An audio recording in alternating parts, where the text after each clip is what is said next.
Friends, ఈ రోజు చూడండి గోధుమ రవ్వ ఉప్మా చేయబోతున్నాను. ఎంత బాగుందో చూడండి.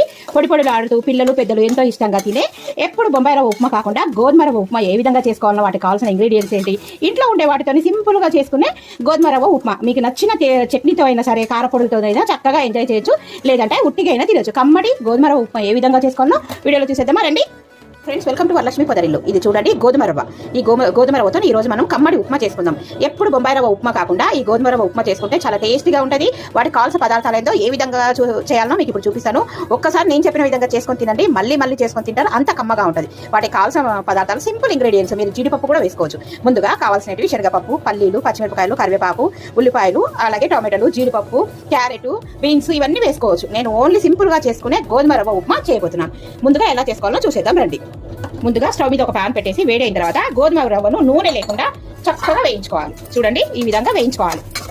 ఈ రవ్వ వేగిందా లేదా అని తెలుసుకోవడానికి తెల్లగా అవుతుంది రవ్వ అంతా. ఈ విధంగా వేయించుకుందాం. చూసారా, రవ్వ చక్కగా వేగిపోయింది. ఇలా తెల్లగా అక్కడక్కడ తెల్లగా అయితే వేగినట్టు లెక్క. ఇప్పుడు ఇది ఒక ప్లేట్లో పోసుకుందాం. వేగిన రవ్వను ఒక ప్లేట్లో వేసి పక్కన పెట్టేసుకుందాం. ఇప్పుడు తాలింపు వేసుకుందాం. స్టవ్ మీద ప్యాన్ పెట్టేసుకుని 2 టేబుల్ స్పూన్ల చూడండి ఆయిల్ వేడెక్కింది. తాలింపు గింజలు, ఆవాలు, జీలకర్ర ఇవన్నీ వేసుకుందాము. ఇవి చిటపటమన్నాక ఉల్లిపాయలు వేసుకుందాం.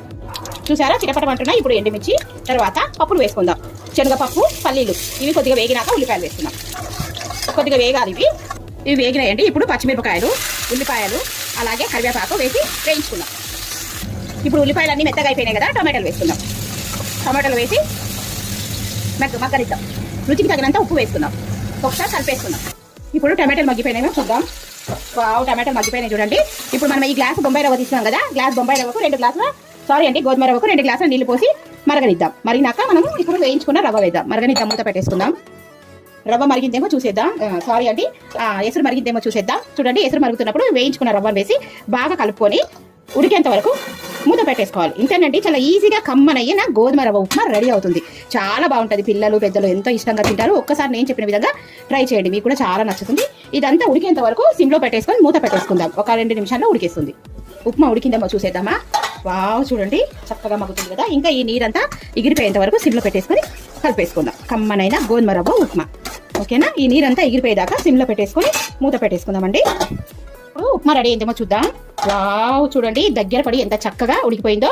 పొడి పొడిలాడుతూ సూపర్గా ఇలాగ సిమ్లో పెట్టుకుంటే బాగా పొడి పొడిలాడుతూ ఉంటుంది. అంతే చూడండి, ఎక్కడ మాడిపోవడం అనేది లేకుండా ఎంత సూపర్గా ఉంటుంది గోధుమ రవ్వ ఉప్మా. ఇప్పుడు కొత్తిమీర చల్లి దించేసుకుందాం. ఓకేనండి, టేస్టీ గోధుమ రవ్వ ఉప్మా. వీడియో నచ్చితే తప్పకుండా లైక్ చేయండి, షేర్ చేయండి, కామెంట్ పెట్టండి, సబ్స్క్రైబ్ చేసుకోండి. మీకు ఏదైనా కావాలంటే నాకు కామెంట్ బాక్స్లో కామెంట్ చేయండి, తప్పకుండా చేసి పెడతాను. Thank you for watching. Please subscribe. Bye.